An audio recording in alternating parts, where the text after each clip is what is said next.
सभी को नमस्कार। केमिकल सेक्टर ये एक ऐसा सेक्टर है इस स्टॉक मार्केट में जिसको जब आप समझने जाओगे तो आपके दिमाग में केमिकल लोचा हो जाएगा। ये मैं इसलिए बोल रहा हूँ कि ये इतना कॉम्प्लेक्स इंडस्ट्री है और इतना कॉम्प्लेक्स इसका बिजनेस है जिसको समझते समझते आपको उम्र लग जाएगी और फिर भी ये कंपनीज जो है वो समझ में नहीं आएंगी। और मैं इसलिए आज मैं ये बात कर रहा हूँ केमिकल सेक्टर की, क्योंकि अभी रिसेंटली एक हमारे व्यूअर ने लक्ष्मी ऑर्गेनिक को एनालाइज करने के लिए रिक्वेस्ट की है। कंपनी को डेफिनेटली मैं एनालाइज करता, लेकिन मुझे लगता है कि केमिकल सेक्टर को पहले हमें समझना चाहिए एज ए ग्रुप। क्योंकि जैसे ये चैनल अभी रिसेंटली और डेवलप कर रहा हूँ, मेरे साथ नए नए लोग जुड़ रहे हैं जो मेरी तरह से एनालिसिस करना पसंद करते हैं, तो किसी भी कंपनी में डीप जाने से पहले यार उस सेक्टर को समझ लेते हैं। आई थिंक मुझे ये सेक्टर सबसे ज़्यादा कॉम्प्लेक्स लगता है और जिसको समझना और फिर इन्वेस्टमेंट करना मेरे को काफ़ी कॉम्प्लेक्सिटी लगती है। तो हम आज इसी को डिकोड करने वाले हैं। हम ये देखेंगे कि यार ये कंपनीज जो है केमिकल की, इनके क्या पैरामीटर्स होने चाहिए, क्या फंडामेंटल्स होने चाहिए जो हमें देखना चाहिए, और उसके बाद हम किस तरह के इन्वेस्टमेंट इसमें स्ट्रैटेजी बना सकते हैं। क्या हमें बल्क इन्वेस्टमेंट करना चाहिए, एसआईपी इन्वेस्टमेंट करना चाहिए इन केमिकल इंडस्ट्रीज में, और खास करके अभी जो केमिकल इंडस्ट्री है उसका इतना हंगामा क्यों बना हुआ है, इतना लोग परेशान क्यों है, वो मैं आपको इन क्विकली ये बता दूं कि ये अभी मैंने इस समय कंसोलिडेट किया हुआ है ग्राफ कुछ बड़ी केमिकल कंपनीज में, जिसमें पिडिलाइट, एसआरएफ, दीपक नाइट्रेट, आरती, जीएनएफसी, इनको कंबाइन करके मैं इनके ग्राफ देख रहा हूँ। और मुझे पता है पिछले 2 या 3 साल में जितने भी इन्वेस्टर हैं जिन्होंने केमिकल कंपनीज में इन्वेस्ट किए हैं, वो सब या तो टॉप पे लेकर के 20-30% अभी डाउन लेकर के स्टॉक्स को बैठे होंगे, या जिन्होंने थोड़ा सा पहले लिया था रैली में उनके प्रॉफिट हुए होंगे, बट अभी वो सारा कुछ नील डाउन होकर के वो 0% के अराउंड वो अभी बैठे होंगे स्टॉक्स लेकर के। और पिछले 2-3 साल से जो लोग भी केमिकल कंपनीज में को खरीदे हैं, फ्रेशली इन्वेस्टमेंट किया है, वो सब अभी कंफ्यूज है यार कि इन कंपनियों के साथ करना क्या है। और ऐसा मैं बोल नहीं रहा हूँ, ऐसा किसी एक या 2 कंपनी में नहीं हो रहा है, और ये सारी केमिकल कंपनीज में यही कहानी है। लार्ज और मिड कैप तो फिर भी शायद 10 या 20% ही लॉस में आपके पोर्टफोलियो में बैठे होंगे, लेकिन अगर आपने कोई स्मॉल कैप, माइक्रो कैप लिया होगा, वो शायद अभी 40-50% भी लॉस में लेकर के आपके पोर्टफोलियो में पड़े होंगे। तो हम आज यही डिकोड करेंगे कि ये ओवरऑल सेक्टर में क्या कहानी चल रही है, क्या लोचा है, और ये आगे इसका फ्यूचर आउटलुक कैसा दिखता है। तो वीडियो जरूर यहाँ पे लंबी होने वाली है, और अगर आप सीरियसली इन्वेस्टमेंट करते हैं, अगर आप अपने हार्ड अर्न मनी को इन्वेस्ट करते हैं, और अगर आप थोड़ा भी रिसर्च करने की हिम्मत नहीं कर सकते, स्टडी करने की हिम्मत नहीं कर सकते, तो केमिकल कंपनी से थोड़ा सा एक स्टेप आप पीछे हो जाइए, क्योंकि ये कंपनी सच में एक फंडामेंटल एनालिसिस और सीरियस स्टडी चाहिए केमिकल इंडस्ट्री को समझने में, क्योंकि ये काफ़ी कुछ लोकल ग्लोबल फैक्टर्स पे डिपेंड करता है, सप्लाई एंड डिमांड पे डिपेंड करता है, मैक्रो इकोनॉमिक्स पे डिपेंड करता है। ये सेक्टर सीरियसली उस लेवल का है जहाँ पे शायद आपको आज एक नेक्स्ट लेवल का वीडियो देखने को मिलने वाला है। सो देखिए, केमिकल इंडस्ट्री जो है वो काफ़ी अलग अलग तरीके से बटी हुई है। अगर आपने स्कूल में 10th क्लास में, 12th क्लास में केमिस्ट्री पढ़ी है, तो हो सकता है काफ़ी चीज़ें आपको मेरी बातों से समझ में आए और आप उन चीज़ों को रिलेट कर पाए, लेकिन कोशिश कीजिएगा समझने की, वीडियो को पॉज करके सुनने की और फिर आगे बढ़ने की। सो केमिकल जो होते हैं वो अलग अलग तरीके के होते हैं। सो एक तो होते हैं इनऑर्गेनिक केमिकल्स, ये स्मॉल केमिकल्स होते हैं एक तरह से, ठीक है, जो अपन ने कभी शायद स्कूल में सुना होगा, शायद आपको याद भी आए, NaCl, NaOH, sodium hydroxide, alkali chemicals जैसे कि सोडा एस, कॉस्टिक सोडा, ये इस तरह के बेसिक केमिकल्स होते हैं जो कि एक सेगमेंट है, एक इंडस्ट्री है अपने आप में। फिर आता है ऑर्गेनिक केमिस्ट्री का सेगमेंट, जहाँ पे ऑर्गेनिक कंपाउंड्स कंपनीज बनाती हैं।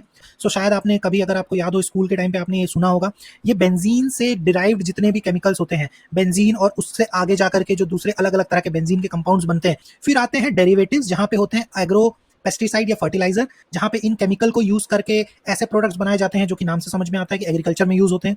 यूरिया हो गया, ठीक है, ये पेस्टिसाइड्स हो गए, फर्टिलाइजर्स हो गए, वो सारे कुछ। और फिर होते हैं पेट्रोकेमिकल्स। सो पेट्रोकेमिकल्स अगर आप देखें तो ये वो पेट्रोलियम से बने हुए कुछ प्रोडक्ट्स या उनको यूज करके फर्दर कुछ प्रोडक्ट्स बनाना, ये होते हैं पेट्रोलियम केमिकल्स। जो कि क्रूड ऑयल जो हम काफी बार सुनते हैं, और समुद्र से या रेगिस्तानों से इनका एक्सट्रैक्शन होता है, वो normal core natural petroleum crude oil होता है।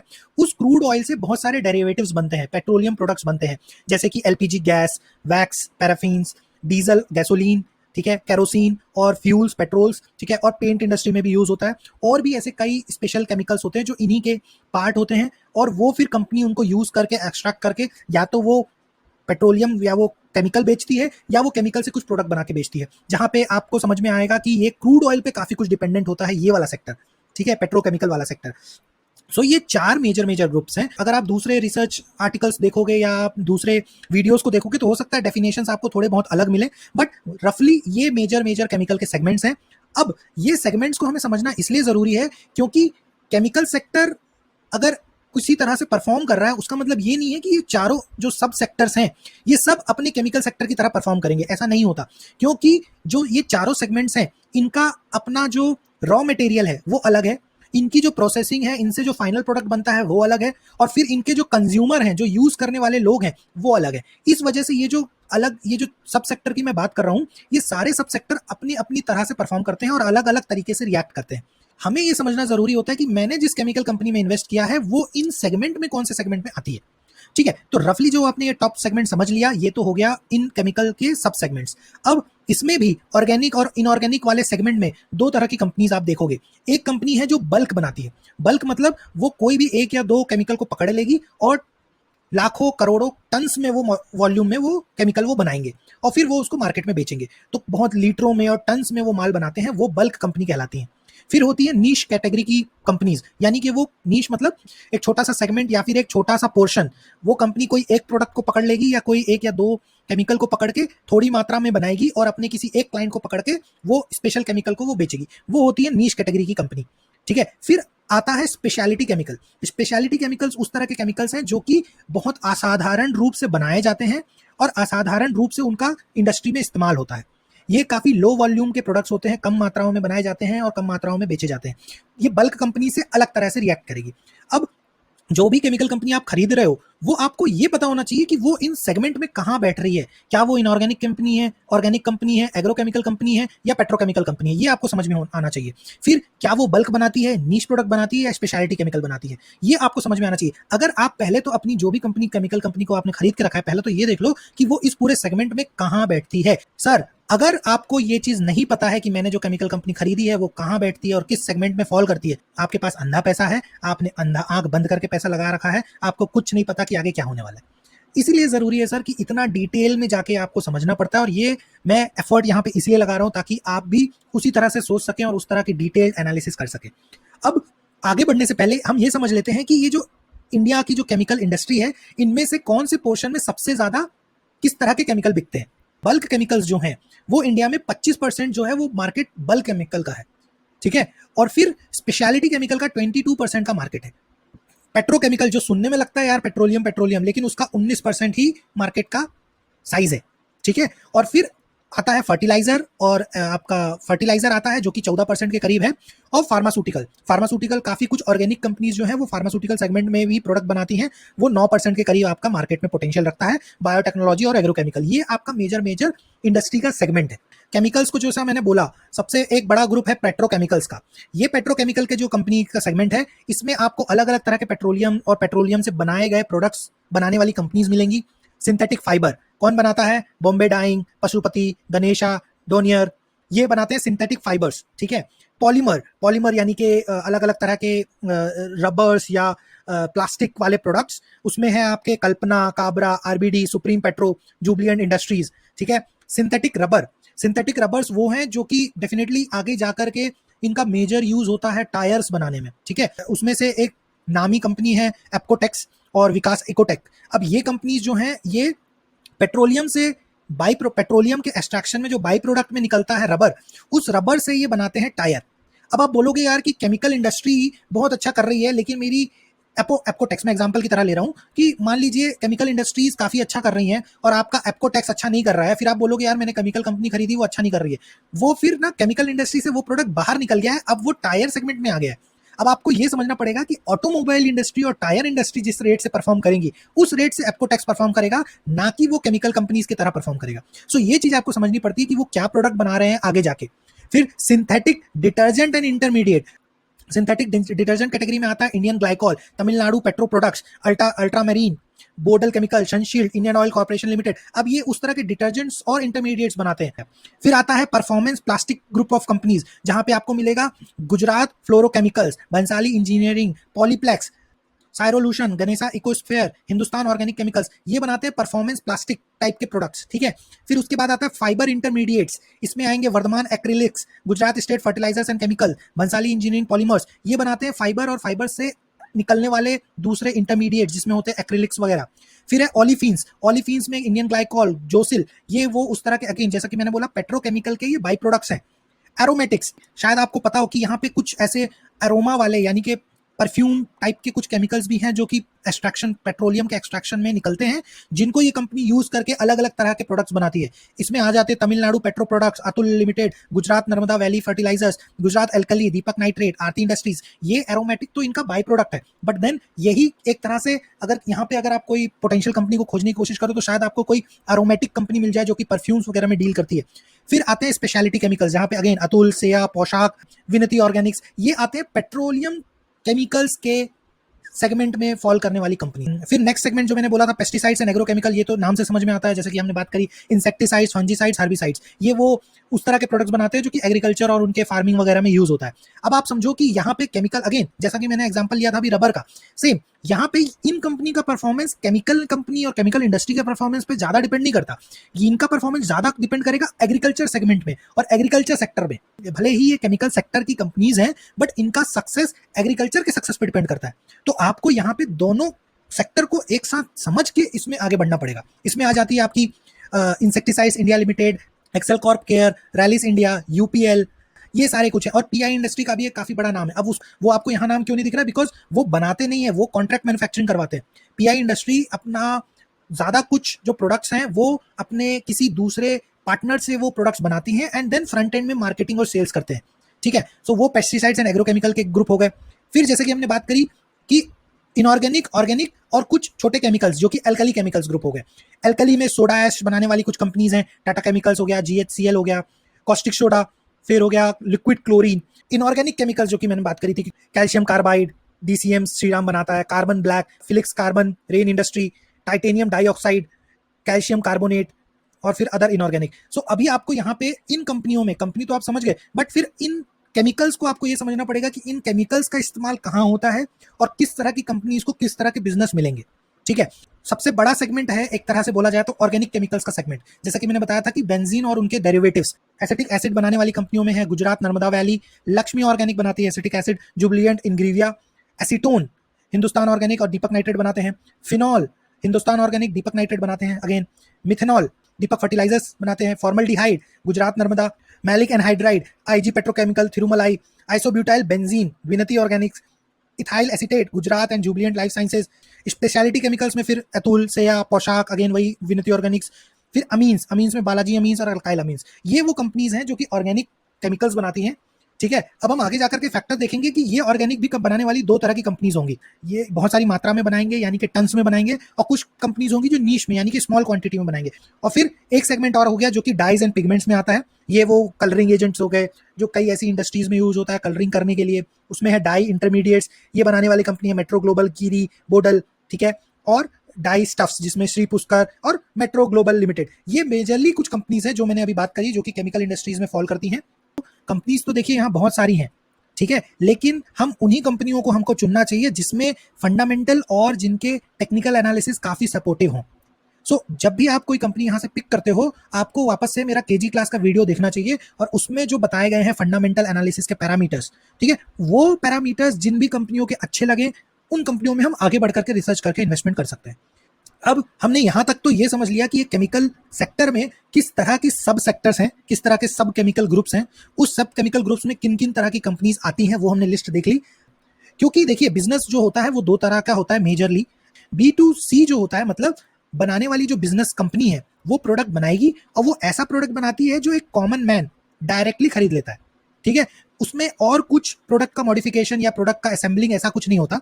ये वो कंपनीज हो गई जो ऐसे प्रोडक्ट बनाती है जो आप और हम खरीदते हैं। ठीक है, यानी कि शैम्पूज, एफएमसीजी के प्रोडक्ट, इलेक्ट्रॉनिक गुड्स, कार हो गए, बाइक्स हो गए, हाउस होल्ड के जितने भी सामान हो गए, वो हम खुद एज ए कंज्यूमर जाके कंपनियों का जो प्रोडक्ट है वो हम खरीद ले डायरेक्ट। वो होता है B2C वाला बिजनेस। अब B2C वाला जो बिजनेस होता है ना वो काफी ईजी होता है समझना। क्यों? क्योंकि ये ना एक उस इंडिविजुअल पर्सन की बाइंग कैपेसिटी और उस पर्सन की नीड की वजह से वो बिजनेस चल रहा होता है। मतलब जैसे देखो सिंपल है, अगर कार का जो इंडस्ट्री है या जो ऑटोमोबाइल इंडस्ट्री है वो किस पे चलता है? वो एक कस्टमर यानी कि कॉमन मैन को जो कार की जरूरत है, अगर वो जरूरत ना हो तो कार की सेल नहीं होगी, या वो कॉमन मैन के पास कार के को खरीदने के लिए पैसे ना हो तो फिर कार इंडस्ट्री सर्वाइव नहीं करेगी। सो B2C काफी कुछ डिपेंड करता है उस कस्टमर पे जो उसको कंज्यूम करने वाला है। इस तरह का जो बिजनेस होता है वो इसलिए समझने में आसान हो जाता है क्योंकि आप उस कंट्री का पॉपुलेशन, उस कंट्री की कंजम्पशन को अगर समझ लो कि हाँ ये कंट्री ये चीज़ कंज्यूम कर लेगी, तो वो इंडस्ट्री समझने में आसान होती है और उसके प्रोडक्ट्स भी समझने में आसान होते हैं। लेकिन जो मैं दूसरी बात कर रहा था वो होता है B2B, ऐसे प्रोडक्ट्स जो एक कंपनी बनाती है, यहाँ पे बी मतलब बिजनेस, एक ऐसा बिजनेस कुछ जो ऐसा प्रोडक्ट बनाता है, वो खरीदने के लिए कोई दूसरा बिजनेस होता है जो उस प्रोडक्ट को खरीदता है, वो कहलाता है B2B। ठीक है ना? जैसा कि मैंने हमारे भारत इलेक्ट्रॉनिक्स के वीडियो में बात करी थी कि अगर एक कंपनी मिसाइल बनाती है, तो यार मिसाइल कौन खरीदेगा? आप और मैं थोड़ी ना खरीदेंगे। मिसाइल खरीदेगी कोई दूसरी बिजनेस ग्रुप या कोई बड़ा ऑर्गेनाइजेशन। उस वीडियो में जो कि हम बात कर रहे थे, गवर्नमेंट ऑफ इंडिया खरीदेगी, आम आदमी थोड़ी खरीदेगा। उसी तरह से ऐसे कोई भी प्रोडक्ट जो कि नॉर्मल कंज्यूमर नहीं खरीदता, कोई बिजनेस ग्रुप खरीदता है, वो कॉम्प्लेक्सिटी बढ़ा देता है उस बिजनेस की। ऐसी इंडस्ट्री और ऐसी कंपनी को समझने के लिए हमको थोड़े और एफर्ट्स लगाने पड़ते हैं, और वही हम इस वीडियो में कर रहे हैं। ठीक है? सो केमिकल कंपनीज जो होती हैं वो ऐसे केमिकल्स बनाती हैं जो कि कोई दूसरी कंपनी खरीदती है और फिर उसको अपने किसी काम में लेती है और किसी तरह से उसका यूज करती है। ये चीज आप समझ रहे हो ना? तो यहाँ पे अगर कोई कंपनी है, अगर वो डायरेक्टली कुछ केमिकल बना रही है, तो आप और मैं वो केमिकल थोड़ी ना ज्यादा खरीदेंगे। क्या करोगे आप फिनॉल का, क्या करोगे आप अरोमा का, ठीक है, या क्या करोगे आप सोडा ऐश का खरीद के? हाँ, उसमें हम एक सेगमेंट की बात कर रहे थे जो कि एग्रो पेस्टिसाइड्स है। यहाँ पे जो एग्रो पेस्टिसाइड्स के प्रोडक्ट बनते हैं वो डायरेक्टली कंज्यूमर खरीद लेता है, यानी कि किसान खरीद लेता है और यूज करता है। तो ये वाला जो सेगमेंट है एग्रो केमिकल का, वो थोड़ा बहुत B2C वाला सेगमेंट है। लेकिन बाकी की जो सेगमेंट्स है ना, वो मोस्टली मोस्टली सब B2B वाले सेगमेंट्स हैं। बीच वाला जो बी कंपनी है, ये वो रॉ मटेरियल खरीदता है, यानी ये वो रॉ केमिकल खरीदता है जो केमिकल कंपनी ने बनाया, फिर उसका वो यूज करके कुछ प्रोडक्ट बनाता है, फाइनल कुछ ऐसा प्रोडक्ट बनाता है, और फिर वो प्रोडक्ट को कोई दूसरा रिटेल कस्टमर खरीदता है। जैसे कि मैं अगेन एग्जांपल लूंगा एप्कोटेक्स का। एप्कोटेक्स एक बी कंपनी है जो कि रबर बनाती है। ठीक है? पेट्रोकेमिकल के सेगमेंट में वो रबर बनाती है। वो रबर कौन खरीदेगा? वो रबर खरीदेगी टायर बनाने वाली कंपनी। वो टायर बनाने वाली कंपनी उससे रबर खरीदेगी, फिर टायर बनाएगी, और वो टायर जब वो रिटेल में सेल होगा तो आप जाकर के अपनी कार के लिए वो टायर खरीदोगे।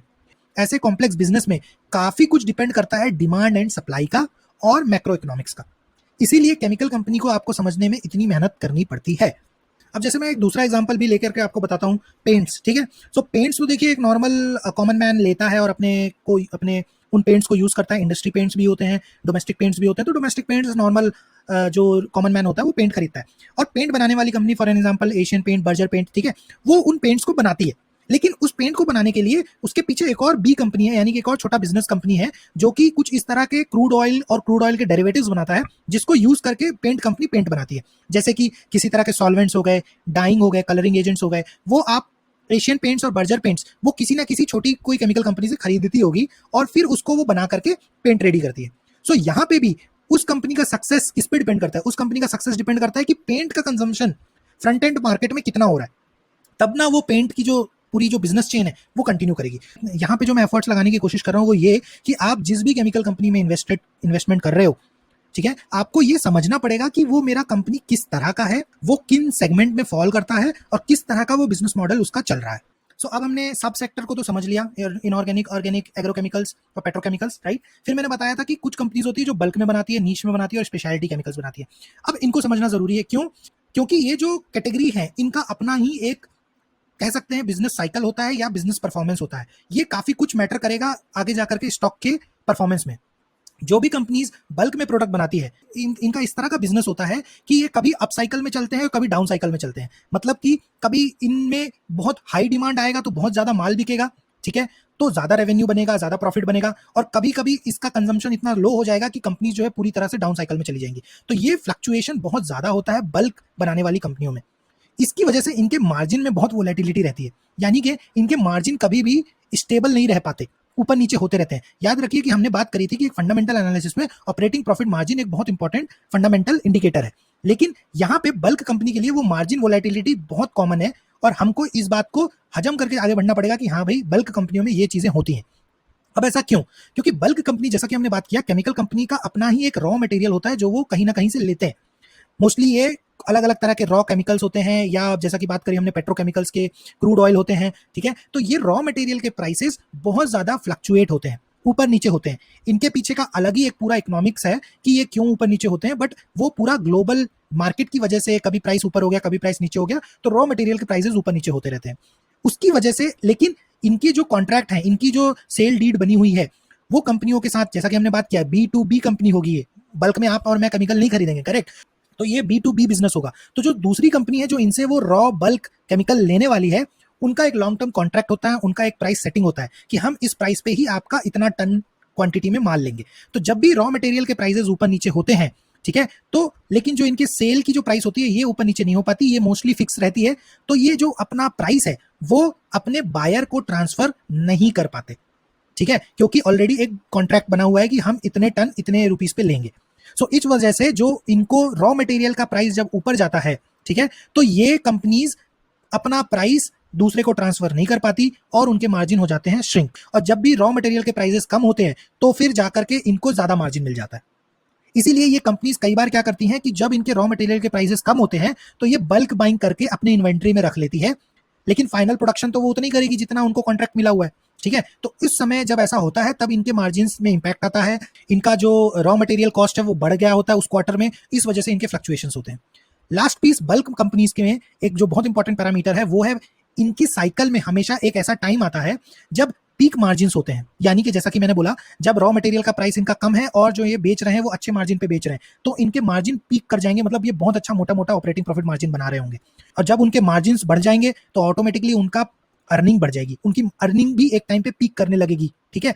और फिर उसके बाद जैसे ही आप ये अच्छा इंडिकेटर्स, आपको फाइनेंशियल इंडिकेटर्स दिखने लगेंगे मार्केट में, तो इन्वेस्टर उसको हाई पीई देने लगेंगे और उनका पीई भी पीक कर जाएगा। तो चलिए इसको एक एग्जांपल के तौर से देखते हैं। लेकिन उससे पहले प्लीज अगर आपने डिसिप्लिन इन्वेस्टर के चैनल को सब्सक्राइब नहीं किया है तो प्लीज उसको सब्सक्राइब करिए और उसके बेल आइकन को हिट करके ऑल पे नोटिफिकेशन सेलेक्ट कीजिए। सो एग्जांपल के तौर पे हम दीपक नाइट्राइट के चार्ट को देखेंगे, क्योंकि ये एक बल्क में बनाते हैं फिनॉल्स, ठीक है। तो बल्क कंपनी को अगर आप एनालाइज करोगे तो इनके आप सेल्स एंड मार्जिन का ट्रेंड देखिए। सो यहाँ पे अगर आप इनके मार्जिन देखोगे 2020 में एंड 21 में, इनके मार्जिन जो है रेड कलर की लाइन ग्रॉस प्रॉफिट मार्जिन 39-40% था, operating profit margin yellow colour की लाइन आई थिंक 25, 27, 31% तक के गया एक टाइम पे। और सेम टाइम पे अगर आप इनके सेल्स देखोगे तो सेल्स भी उस समय यानी कि अर्निंग पीक कर रही थी और ऑलमोस्ट एक पीक बनाया था जनवरी 22 के अराउंड, जब उसने ईपीएस दिखाया था 77 का। सेम चीज आपको टेबल में भी दिखेगी। इनके ऑपरेटिंग प्रॉफिट मार्जिन जो कि यूजुअली 11, 12, 15 के होते हैं, ये 2020 में और 2021 में 24 एंड 29 के हो गए, यानी कि इसको बोलते हैं मार्जिन पीक होना। सेम चीज आपको दिखेगी प्रॉफिट में, यानी कि अर्निंग्स में। अर्निंग्स भी अगर आप देखोगे तो पीक हुआ था 21 में 700 करोड़, 22 में 1000 करोड़। सो आप देखो यहाँ पे पीक हुआ मार्जिन का, पीक हुआ अर्निंग्स का, और इसी वजह से इसका जो पीई भी है उस समय पीक होकर के 40 के पीई पे गया। ये जो है ये up cycle and down cycle का पार्ट है किसी भी बल्क कंपनीज में। अब टेक्निकली दीपक नाइट्रेट का अगर हम चार्ट देखें, ठीक है, सो डेफिनेटली सेम चीज हुई है, बिकॉज उसका पीई हाई हो गया था, मार्जिन हाई हो गए थे, वो टाइम था उसका अप साइकिल। फिर साइकिल टर्न होगी, डाउन साइकिल आएगा। डाउन साइकिल क्यों आता है? क्योंकि डिमांड जो है ग्लोबल मार्केट में वो कम हो जाती है। तो जब डाउन साइकिल आता है तो फिर उस तरह की अर्निंग्स नहीं आएगी एंड हेंस जो ग्राफ है वो फिर कंसोलिडेट करने लगेगा, और जो कि अभी फिलहाल दीपक नाइट्रेट में हो रहा है और मोस्टली बल्क कंपनीज में हो रहा होगा, आई एम वेरी श्योर, ठीक है। सो यहाँ पे अब स्ट्रेटेजी क्या बनती है? यहाँ पे स्ट्रेटेजी ये बनती है कि आपको इसके बेस का बनने का इंतजार करना पड़ेगा, और उसके बेस के साथ साथ आप अगर इसमें इन्वेस्टमेंट करना चाहते हो तो आपको धीरे धीरे इसमें इन्वेस्टमेंट अपना बनाना पड़ेगा, अगर आपको इस कंपनी में इंटरेस्टेड है। अब आ जाते हैं नीश कंपनी में। नीश कंपनी के कैरेक्टरिस्टिक्स कैसे होते हैं? इनके मार्जिन हाई होते हैं। जैसा कि मैंने बोला, बल्क में वॉलेटिलिटी रहती है मार्जिन की, कभी 10% का मार्जिन दिखा दिया, कभी 40% का मार्जिन दिखा रहे हैं। नीश कंपनी में मार्जिन जो है वो हाई होते हैं और काफी स्टेबल होते हैं। 30% का कांस्टेंट मार्जिन, 40% का कांस्टेंट मार्जिन, इस तरह के ग्रॉस प्रॉफिट मार्जिन आपको या ऑपरेटिंग प्रॉफिट मार्जिन आपको दिखेंगे नीश कंपनी में। ऐसा क्यों? क्योंकि जैसा कि ये कंपनी एक छोटा एक या दो कोई प्रोडक्ट पकड़ती है, उसी को बनाती है और उसी को बेचती है, इस वजह से उनका जो कह सकते हैं जो प्रोडक्शन इकोनॉमिक्स होता है वो काफी मात्रा में वो कम कॉस्ट में चीजों को बना लेते हैं और हाई कॉस्ट में बेच पाते हैं, क्योंकि डिमांड एंड सप्लाई की बात है। क्योंकि ये नीश है, ज्यादा कॉम्पिटिटर नहीं होते, ज्यादा इस तरह के प्रोडक्ट बनाने वाली कंपनियां नहीं होती, तो ये हाई कॉस्ट में बेच देते हैं, तो इनके मार्जिन अच्छे रहते हैं। लेकिन इनके साथ प्रॉब्लम रहती है ग्रोथ की। ग्रोथ का कहने का मतलब ये है कि ये जब तक उसी प्रोडक्ट को बनाते रहेंगे तब तक तो इनके मार्जिन अच्छे रहेंगे। जैसा कि हमने देखा कि बहुत अलग अलग तरह के केमिकल्स हैं, ठीक है। अब जैसे कि हम अमीन्स की बात करें, बालाजी अमीन, अल्काइल अमीन, मेरे को मालूम है बहुत सारे इन्वेस्टर्स होंगे जो इसमें बहुत टॉप पे फंसे होंगे, आज 20-30% अपना पोर्टफोलियो लाल करके बैठे होंगे इन दोनों शेयर्स में, ठीक है। लेकिन जब तक ये अमीन्स बना रहे हैं ये इनके मार्जिन अच्छे रहेंगे। लेकिन एक टाइम आएगा जब इनको लगेगा यार हमें और प्रोडक्ट्स बनाने चाहिए, हमें मिथेनॉल बनाना चाहिए, इथाइल एसिटेट बनाना चाहिए, या इनऑर्गेनिक में कुछ बनाने का इनका एक्सपैंड करने का इंटरेस्ट होगा, तो जब भी एक्सपैंड करने जाएंगे इनके मार्जिन हो जाएंगे कॉम्प्रोमाइज। क्यों? क्योंकि आपको दूसरे प्लांट्स लगाने पड़ेंगे, दूसरी तरह का आपका जो भी बिजनेस मॉडल है वो बनाना पड़ेगा और आपके मार्जिन होंगे हिट। सो जो आप 40% का 30% का मार्जिन आप मेंटेन करके चल रहे थे, वो आप यहाँ पे मार्जिन मेंटेन नहीं कर पाओगे और इसी वजह से ग्रोथ करने में आपको थोड़ा सा चैलेंज होता है। एक तो ये आप अपना प्रोडक्ट का पोर्टफोलियो ज़्यादा डाइवर्सिफाई करने में आपको चैलेंज होगी। दूसरा ये इनकी जो ग्रोथ है, क्योंकि ये खुद नीश प्रोडक्ट बनाते हैं, इनकी मार्केट में नीश डिमांड होती है। बहुत कम ऐसा होगा कि आप बना रहे हो 1 किलो, मार्केट में डिमांड है 100 किलो का, ऐसा नहीं होता। आप अगर 1 किलो बना रहे हो तो मार्केट में शायद आधा किलो की ही डिमांड है, क्योंकि डिमांड में ज़्यादा ग्रोथ नहीं आएगी तो कंपनी में भी ग्रोथ उस लेवल की नहीं आएगी। सेम केस बल्क कंपनीज में नहीं होता। क्यों? क्योंकि बल्क में जो प्रोडक्ट बन रहे हैं, फिनॉल्स बन रहे हैं टन्स में, तो उनका टन्स में कंजम्पशन भी हो रहा है, ठीक है, और वो कंजम्पशन भी बढ़ता जाएगा। पेंट इंडस्ट्री बढ़ती जाएगी तो वो बल्क कंपनी भी बढ़ती जाएगी। ये हो गया नीश और बल्क में फर्क। सो एग्जांपल में मैं clean science and technology limited की बात करूंगा। अब यहाँ पे अगर आप देखो तो ये क्या बनाते हैं, ये स्पेशलिटी केमिकल्स बनाते हैं, लेकिन बहुत नीश सेगमेंट, यानी कि परफॉर्मेंस केमिकल्स इनके कुछ बनाते हैं ये लोग। फिर फार्मास्यूटिकल्स के इंटरमीडिएट्स बनाते हैं, इसमें बहुत स्पेसिफिक कुछ केमिकल्स के नाम दिए गए हैं और एफएमसीजी में भी यूज किए जाने वाले कुछ स्पेसिफिक केमिकल के नाम दिए गए हैं। ये गिनती के 1-2 केमिकल्स ही बनाते हैं और बेचते हैं, तो ये इस वजह से नीश केमिकल कंपनी हो गई। अब अगर आप इनके ऑपरेटिंग प्रॉफिट मार्जिन देखोगे तो आप पाओगे कि ये कई सालों से एक काफी हेल्दी ऑपरेटिंग प्रॉफिट मार्जिन है इनका।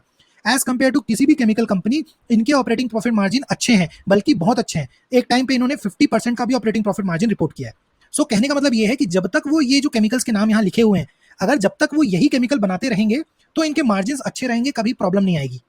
लेकिन ये कब तक बनाते रहेंगे सेम चीज? जब तक कंपनी में इनको दिखेगा कि ग्रोथ इस केमिकल से आ रही है, डिमांड ठीक है, तब तक ये बनाते रहेंगे। लेकिन जब इनको लगेगा यार कि चलो 2-4 और केमिकल बनाना शुरू करेंगे, तब इनके मार्जिन धीरे धीरे कम हो जाएंगे। एक तो ये रीजन हुआ। दूसरा, अभी जैसे कि ये कुछ फार्मा कंपनीज को अपना प्रोडक्ट बेचते होंगे, एफएमसीजी कंपनीज को कुछ प्रोडक्ट्स बेचते होंगे, जब तक ये इन्हीं कंपनियों को अपना प्रोडक्ट बेचते रहेंगे तो इनको ग्रोथ नहीं आएगी। ग्रोथ इनको तभी आएगी जब कोई नया कस्टमर इनको ऐड हो, उस तरह से इनको ग्रोथ मिल सकती है। इसलिए जो इनका जो कस्टमर बेस है, उनके एक्सपेंशन पे ये कंपनी का सक्सेस डिपेंड करता है। आज अगर वो एक फार्मा कंपनी को अपना प्रोडक्ट बेच रहे हैं और कल जब वो 3 फार्मा कंपनी को अपने प्रोडक्ट बेचेंगे, तब इनको सक्सेस मिलेगी। सो ये चीज नीश कंपनियों में ट्रैक करनी होती है कि ये अपना प्रोडक्ट को डाइवर्सिफाई तो नहीं कर रहे, अगर कर रहे हैं तो उनका ऑपरेटिंग प्रॉफिट मार्जिन कितना आएगा, ठीक है। दूसरा, इनका जो कस्टमर बेस है, क्या 1 से 3 हो रहे हैं? अगर हो रहे हैं तो अच्छी बात है, या फिर अगर ये 5 से 3 हो गए इनके कस्टमर बेस, तो फिर रेड फ्लैग है। इस तरह से आपको इन कंपनीज को समझना पड़ता है, नीश की कंपनीज को। अब आ जाते हैं स्पेशलिटी केमिकल्स में। अब स्पेशलिटी केमिकल्स सुनने में काफी अच्छा लगता है, लेकिन इसमें अपनी कॉम्प्लेक्सिटी ये है कि इनके मार्जिन जो हैं वो भी स्टेबल रहेंगे जब तक आप नीश प्रोडक्ट की तरह वही केमिकल्स बनाते रहोगे। तो वो आपको मेक श्योर करना है कि आपके मार्जिन अच्छे हों और कंटिन्यूअसली मेंटेन रहें, ठीक है। दूसरा इंपॉर्टेंट पैरामीटर स्पेशलिटी केमिकल में ये होता है कि इनके डाउनवर्ड इंटीग्रेशन कितना है। ये मैं आपको समझाता हूं कि डाउनवर्ड इंटीग्रेशन होता क्या है। डाउनवर्ड इंटीग्रेशन का मतलब होता है कि जैसे अगर कोई एक कंपनी है जो बेंजीन बनाती है, यानी कि एक केमिकल हुआ, क्या वो उससे मिलते जुलते और केमिकल्स बना रही है? बेंजल्डिहाइड, क्या वो बना रहे हैं? टोलिन, जो कि उसी का एक डेरिवेटिव है, या इसी तरह से एसिटिक एसिड हो गया, या और भी कुछ बेंजीन के डेरिवेटिव्स होते हैं। ये कितने ज्यादा उसी तरह के केमिकल्स बना रहे हैं, इस पे उस कंपनी का सक्सेस डिपेंड करता है। इस स्पेशलिटी केमिकल में मैं एग्जांपल लूंगा आरती इंडस्ट्री का, ठीक है। ये सब मोस्टली ये ऑर्गेनिक और इनऑर्गेनिक केमिकल दोनों बनाते हैं ये, ठीक है ना। लेकिन अगर हम बात करें तो ये स्पेशलिटी केमिकल्स में बेंजीन के बहुत सारे डिफरेंट डेरिवेटिव्स उस वैल्यू चेन में ये बनाते हैं। यानी कि ये बनाते हैं nitrochlorobenzene, dichlorobenzene, phenyl diamine, nitrotoluene, equivalent sulphuric acid. So आप देखिए, ये बेंजीन और उससे मिलते जुलते प्रोडक्ट्स ज्यादा बनाते हैं। इस तरह का जो डाउनवर्ड इंटीग्रेशन है वो उस कंपनी को ज्यादा स्ट्रांग बनाता है। अब देखा जाए तो यहाँ पे आरती इंडस्ट्रीज के काफी अच्छे बड़े बड़े प्लांट्स हैं, बड़े बड़े अलग अलग तरह के प्रोडक्ट्स बनाते हैं। इंडस्ट्री अगर आप देखोगे तो ये वाइडली स्प्रेड है, फार्मास्यूटिकल, एग्रो, पॉलीमर, पिगमेंट, मतलब ये केमिकल को यूज करने वाली जितनी भी B2B वाला जो सेकंड बी है, ये जो अलग अलग तरह के बिजनेस है, वो आरती इंडस्ट्रीज से प्रोडक्ट खरीदते हैं। सो इस तरह से जो है स्पेशलिटी केमिकल्स जो है उसका सक्सेस फैक्टर डिपेंड करता है उनके डाउनवर्ड इंटीग्रेशन में। सो आई होप आपको केमिकल सेक्टर और केमिकल कंपनीज और उनके जो की पैरामीटर्स और कैरेक्टरिस्टिक्स हैं वो आपको समझ में आ गए होंगे। यहाँ तक अगर आप वीडियो देख रहे हो तो डेफिनेटली आप और मैं एक तरह से सोचते हैं, एक तरह का इंटरेस्ट रखते हैं। सो डेफिनेटली आप चैनल को सब्सक्राइब कीजिए। इस तरह के कंटेंट को बनाने में एफर्ट्स लगते हैं और मुझे कई बार बुरा लगता है कि मैंने देखे हैं मेरे दोस्त, मेरे सीनियर्स जो कि बिना समझे, बिना ज़्यादा डिटेल स्टडी किए लाखों रुपए लगा देते हैं। और मुझे वो बुरा लगता है कि यार एक रिटेल इन्वेस्टर जो कि बहुत मुश्किल से पैसे कमाता है और बिना समझे, बिना रिसर्च किए, बिना अच्छे से स्टडी किए पैसे लगा देता है और बाद में जाके फंस जाते हैं। हालांकि ठीक है, ये जो कंपनी में आज पैसे फंसे हुए हैं लोगों के, ये रिकवर कर जाएंगे, लेकिन मुझे बुरा ये लगता है कि ये पैसे आप कहीं और अच्छे से लगाते, जहां पे जो चीज़ आपको समझ में आती है, जो चीज़ आप ज़्यादा पोटेंशियल जहां दिखता है, वहां आप इन्वेस्टमेंट करो तो आपके पैसे ज़्यादा अच्छे बनेंगे। अगर आपको फिर भी इन्हीं कंपनियों से प्यार है तो डेफिनेटली आपको फिर स्टडी करना चाहिए। सो इसलिए मैं इतनी मेहनत कर रहा हूँ कि मैं अपना नॉलेज इस चैनल के थ्रू आपके पास लेके आ सकूँ, और इस लेवल की एनालिसिस करने में मेरे को थोड़ा टाइम लगता है, तो शायद इसलिए मेरे वीडियोस उतने रेगुलरली नहीं आ पाते, बट फिर भी मैं कोशिश करता हूँ कि एक हफ्ते में मैं डेफिनेटली 2 से 3 वीडियोस अपलोड कर सकूँ। सो कंटिन्यू करते हैं इंडिया के केमिकल इंडस्ट्री की ग्रोथ को समझने में। ठीक है, अब देखिए, केमिकल कंपनीज तो बहुत हैं, अलग अलग तरह के केमिकल्स बना रही हैं, लेकिन क्या इनमें ग्रोथ छुपी हुई है? अगर ग्लोबल मार्केट में केमिकल इंडस्ट्री की ग्रोथ नहीं होगी तो ये कंपनियां क्या करेंगी? कुछ नहीं कर सकती। ठीक है ना? तो यहाँ पे अगर आप देखो, तो मैं यहाँ पे अभी एक इनका एनुअल रिपोर्ट देख रहा हूँ दीपक नाइट्राइट का, जहां पे आप देखोगे कि अभी रिसेंटली 170 टू 180 यूएसडी बिलियन है इंडिया के केमिकल मार्केट का साइज। ये अगले 20 सालों में 3 से 4 गुना होकर के ऑलमोस्ट 1000 यूएसडी बिलियन का साइज होने का पोटेंशियल है। सो जो इंडस्ट्री अपने आप में 4 गुना हो सकती है अगले 20 साल में, सो आप सोचिए, अगर आप उस इंडस्ट्री में कोई एक ऐसी अच्छी कंपनी पकड़ के 20 साल होल्ड करते हैं, डेफिनेटली हर क्वार्टर में रिव्यू करना है। अगर आप यहाँ ध्यान दो तो स्पेशलिटी ग्रुप जो कि 32 यूएसडी बिलियन है, वो ग्रो करके 140 190 तक ग्रो कर सकता है। स्पेशलिटी केमिकल की ग्रोथ आप देख पा रहे हो, ये ऑलमोस्ट 6 to 7 टाइम ये स्पेशलिटी इंडस्ट्री की ग्रोथ दिख रही है यहाँ पे वेरी क्लियरली। अगर आप यहाँ पे पेट्रोकेमिकल देखो, जो कि अभी 51 यूएस बिलियन है, ठीक है ना, ये ग्रो करके 350 370 तक ग्रो हो सकता है। इसमें भी पोटेंशियल है 7 to 8 टाइम्स ग्रोथ होने की। यार, जो इंडस्ट्री 6 गुना 7 गुना हो सकती है 20 सालों में, ठीक है, वो उसमें काम करने वाले जो कंपनीज हैं वो क्यों नहीं ग्रो करेंगे, और उसमें लगाया हुआ हमारा पैसा क्यों नहीं ग्रो करेगा? राइट? सो इसीलिए हमको इतना डीप में पढ़ना पड़ता है, ताकि हम सही कंपनी चुने, सही सेक्टर को चुने, और उस लेवल का आप इन्वेस्टमेंट करें। अब अगर मैं नेक्स्ट बात करूं तो केमिकल कंपनीज में एक बहुत बड़ा पैरामीटर होता है कैपेक्स, कैपिटल एक्सपेंडिचर। ये बिजनेस स्ट्रैटेजी होती है जहां पे कोई भी कंपनी फंड्स को लेकर के, यानी कि पैसे लेकर के उसको अपने बिजनेस में इन्वेस्ट करती है, जहां पे वो अपने जो प्रोडक्शन है उसको बढ़ाएगी, या तो वो किसी तरह से कोई मशीनरी खरीदेगी, कोई प्लांट सेटअप करेगी, ठीक है, या अपने करंट मशीनों को अपग्रेड करेगी टेक्नोलॉजीज के थ्रू, बिल्डिंग्स के थ्रू, प्लांट्स लगा के, और अपने प्रोडक्शन को बढ़ाएगी। तो कैपिटल एक्सपेंडिचर जिन जिन भी कंपनियों में हो रहा है, इसका मतलब ये है कि कंपनी जो अभी जितना माल बना पाती थी, अब कैपिटल एक्सपेंडिचर करने के बाद कुछ सालों के बाद वो और ज्यादा माल और ज्यादा प्रोडक्शन कर पाएगी। अभी जो पिछले फाइनेंशियल ईयर में जिस तरह से कंपनियों ने डिक्लेयर किया हुआ है, 5,000 करोड़ का आरती इंडस्ट्री अपना कैपिटल एक्सपेंडिचर कर रही है, यानी कि इतने पैसे लगा करके वो अपने प्लांट, मशीनरीज और मैन्युफैक्चरिंग यूनिट्स को और बढ़ाने वाली है। गुजरात फ्लोरो 2,500 करोड़ का capital expenditure, SRF 2,000 crore, Deepak nitrite 1,400 crore, Phillips carbon 1,400 crore, Jubilant Ingrevia 900 crore, Navin fluorine 750 crore. So ये काफी हाई वॉल्यूम के कैपिटल एक्सपेंडिचर्स हैं। अब हमें यह भी समझना जरूरी है कि हमारा जो केमिकल कंपनी है उसमें किस तरह के कैपिटल एक्सपेंडिचर के प्लान है। याद रखिए, ये जो कैपिटल एक्सपेंडिचर्स होते हैं, ये कैपिटल एक्सपेंडिचर अगर इस साल हो रहा है, इसका मतलब ये नहीं है कि प्रॉफिट अगले साल से आने लगेगा।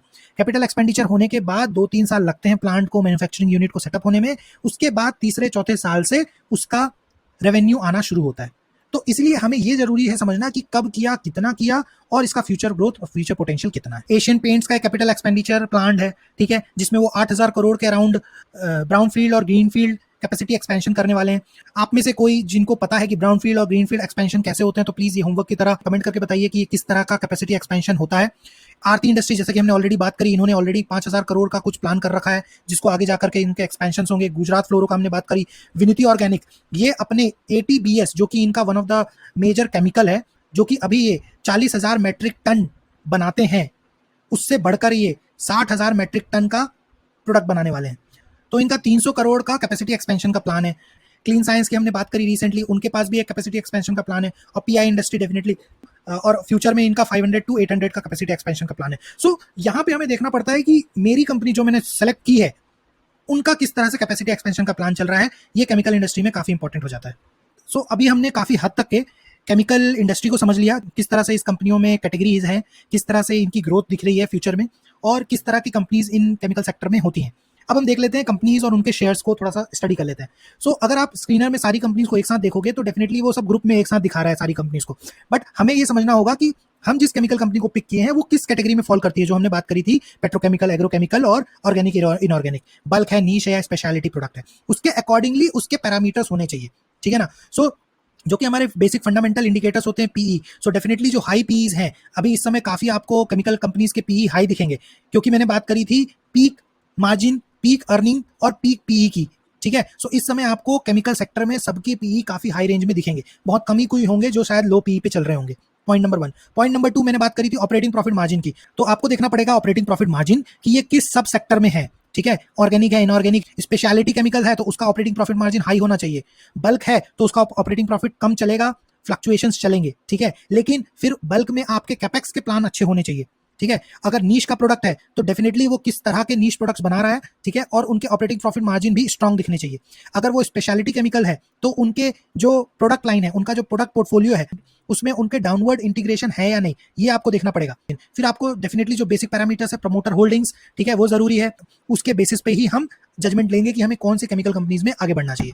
अब मैं थोड़ा सा लक्ष्मी ऑर्गेनिक की बात कर लूँ, क्योंकि भाई जो हमारे व्यूअर हैं उन्होंने लक्ष्मी ऑर्गेनिक की ही बात करी थी और मैं पूरा डीप चला गया इंडस्ट्री में और पूरी इंडस्ट्री को समझने में। लेकिन यहाँ तक कि आपको समझ में आ गया होगा कि मैं लक्ष्मी ऑर्गेनिक के बारे में क्या बात करने वाला हूँ। डेफिनेटली इसका पी जो है वो काफ़ी हाई दिखता है मेरे को। ऑपरेटिंग प्रॉफिट मार्जिन 10% मेरे को काफ़ी स्ट्रगलिंग लगता है। क्यों? क्योंकि ये बना रही है एथाइल एसीटेट, एसिटिक एसिड और डीपीपी, यानी कि ये बना रहे हैं ऑर्गेनिक केमिकल्स और उसमें भी कुछ सेलेक्टिव ऑर्गेनिक केमिकल्स। तो ये एक स्पेशलिटी केमिकल ग्रुप में ही फॉल करेगा, जैसा कि यहाँ हम देख पा रहे हैं। अब ऑर्गेनिक केमिकल बनाने के लिए इनके ऑपरेटिंग प्रॉफिट मार्जिन जो कि 8-10% बना रहे हैं, ठीक है। जुबिलियंट इंग्रीविया देखें तो ये भी सेम तरह के प्रोडक्ट्स बना रहे हैं, ठीक है। इनका ऑपरेटिंग प्रॉफिट मार्जिन भी 10% के अराउंड है। यहाँ पे जो ऑपरेटिंग प्रॉफिट मार्जिन है वो थोड़ा सा है चैलेंजिंग। अब इनका जो साइकिल था, डाउन साइकिल अप साइकिल, उसको समझे तो देखिए यहाँ पे क्लियरली एक फ्यूचर एस्टिमेट है कि इनके जो सेल्स हैं काफ़ी अच्छे रेट में बढ़ने का एस्टिमेट है, 2800 से 3200 और फिर 3700। सो रेट जो है ऑलमोस्ट 50% ग्रोथ दिख रही है इनके रेवेन्यू में अगले 2 साल में। और सेम चीज़ अगर आप ईपीएस में देखो तो 40% से ईपीएस ग्रोथ होने वाली है, 4.4 से ऑलमोस्ट 6.2 पे। सो इनका ईपीएस काफ़ी अच्छा ऑलमोस्ट 40% से ग्रो करेगा। सो 40% से ग्रो करने पे और अभी जो इसका पी 57 है, ये सेटल डाउन होकर के ऑलमोस्ट इंडस्ट्री के पी पे सेट हो जाएगा। सो इनका जो अभी जो इनका प्राइस दिख रहा है वो काफी कंसोलिडेटेड है और ये अपने बेस लाइन पे ट्रेंड कर रहा है, ठीक है। सो यहाँ पे एक्यूमुलेशन जोन है डेफिनेटली लक्ष्मी ऑर्गेनिक में, ठीक है। और या अगर आपका हैवी इन्वेस्टमेंट है तो डेफिनेटली और ऐड मत करिए, बट डेफिनेटली आप यहाँ पे अगर फ्रेश बाइंग करना चाहते हैं तो एक्यूमुलेशन कर सकते हैं। बट याद रखिए कि ये जो कंपनी है ये स्मॉल कैप कंपनी है, तो आपका रेशियो ऑफ इन्वेस्टमेंट उतना ही होना चाहिए, जो कि मैं हमेशा बात करता हूँ कि एक स्मॉल कैप में आपका कितना परसेंट एलोकेशन होना चाहिए पोर्टफोलियो को बैलेंस रखने में। अब अगर 2 इंपॉर्टेंट पैरामीटर जो कि लक्ष्मी ऑर्गेनिक के फेवर में जाते हैं वो ये कि इनका भी एक कैपेसिटी एक्सपेंशन का प्लान है। 500 करोड़ से 600 करोड़ के करीब करीब ये लोग प्लान किए हैं कि ये कैपेसिटी एक्सपेंशन करेंगे, which is a good volume considering, क्योंकि ये खुद कंपनी जो है ये एक 7,000 करोड़ की कंपनी है। 7,000 करोड़ की कंपनी अपना ऑलमोस्ट 10% का कैपेसिटी एक्सपेंशन कर रही है, तो ये डेफिनेटली एक काफ़ी स्ट्रॉन्ग कैपेसिटी एक्सपेंशन माना जाएगा। सेकंड, अगर मैं बात करूँ तो इनका एक रिसेंट मर्जर हुआ है yellow stone fine chemicals private limited का, जहां पे इन्होंने 100% इनकी सब्सिडरी है जिसको इन्होंने मर्ज कर लिया है। सो डेफिनेटली इसकी वजह से इनको कैपिटल एसेट और सप्लाई चेन का यूटिलाइजेशन ये कर पाएंगे, जिससे इनका फ्यूचर अच्छी ग्रोथ होने की अपॉर्चुनिटी है। देखा जाए तो ये कंपनी पॉजिटिव डायरेक्शन में है, बट जैसा कि मैंने बोला ट्रेंड इसका अभी कंसोलिडेटेड ट्रेंड है। ये रेंज के बाहर ये कब निकलेगा थोड़ा इसको टाइम लग सकता है। हो सकता है 6 महीने के बाद ये अपने रेंज को ऊपर की तरफ ब्रेक करे, तो ये देखना पड़ेगा और इसके आने वाले क्वार्टरली रिजल्ट को भी स्टडी करना पड़ेगा। सो अब अगर मैं फाइनल स्ट्रैटेजी की बात करूं कि केमिकल सेक्टर में हमें किस तरह से इन्वेस्टमेंट प्लानिंग करनी चाहिए, तो हम देख पा रहे हैं टेक्निकली अभी जो है ये पूरा का पूरा ये केमिकल इंडस्ट्री एक रेंज बाउंड है, ठीक है ना। और ये रेंज से ये तभी बाहर निकलेगा जब इनके जो अर्निंग्स जो पिछले 3 साल से नहीं आ रहे हैं वो आना शुरू होंगे। सो हमारी स्ट्रैटेजी ये हो सकती है कि हम कंपनीज में एसआईपी मोड में इन्वेस्टमेंट करें। तो सबसे पहले आप वो कंपनी को सिलेक्ट कर लो जो आपको पसंद है और जिनके फंडामेंटली आपको एनालिसिस अच्छी लगती है। सो अभी जैसे कि आप देख पा रहे हैं कि कंपनीज जो हैं वो अपने एक रेंज में कंसोलिडेट कर रही है, तो जब भी ये कंपनीज अपने लोअर रेंज में आ रही है तब आप यहाँ पे अपने मंथली एसआईपीज या क्वार्टरली एसआईपीज कीजिए। साथ ही साथ जब भी इनका रेस्पेक्टिव क्वार्टरली रिजल्ट आता है तब आप उस क्वार्टरली रिजल्ट को रिव्यू कीजिए, और रिजल्ट अगर अच्छा है और ये अपने कंसोलिडेशन के रेंज के बॉटम रेंज में आ रहा है तब आप इसमें अपना एक एसआईपी कंटिन्यू करते जाइए। क्योंकि जब हम बात कर रहे थे कि ये 20 साल का इंडस्ट्री है, 20 साल में 7-8 गुना हो सकता है ये पूरा का पूरा सेक्टर। सो डेफिनेटली जो आप ये कंसोलिडेशन करेंगे अगले 2-3 साल में वो आपको 10 साल में वो ग्रोथ देगा, ठीक है ना। और जब भी लगे आपको टेक्निकली ये किसी वजह से कभी कोई रिजल्ट अच्छा नहीं आया और ये अपने लोअर रेंज को ब्रेक करता है टेक्निकली, तब आपको वहां पे आपके इन्वेस्टमेंट को कम करना पड़ेगा या पूरी तरह से एग्जिट करना पड़ेगा। सो इस तरह का आपको टेक्निकल एनालिसिस के बेसिस पे इसमें एसआईपी का मॉडल अपनाना चाहिए। डेफिनेटली वो एक अच्छा इन्वेस्टमेंट स्ट्रेटजी होगा। सो देखिए इतनी जो लंबी वीडियो बनी है, आई होप ये हेल्पफुल थी। अगर आपने लास्ट तक ये सुना है तो कमेंट कीजिए, एंड देन आगे जाके हम इसी तरह से और भी कंपनीज को डिटेल में एनालिसिस करेंगे। सो चैनल पे बने रहिए, चैनल को सब्सक्राइब कीजिए। इस वीडियो में इतना ही। Thank you everyone.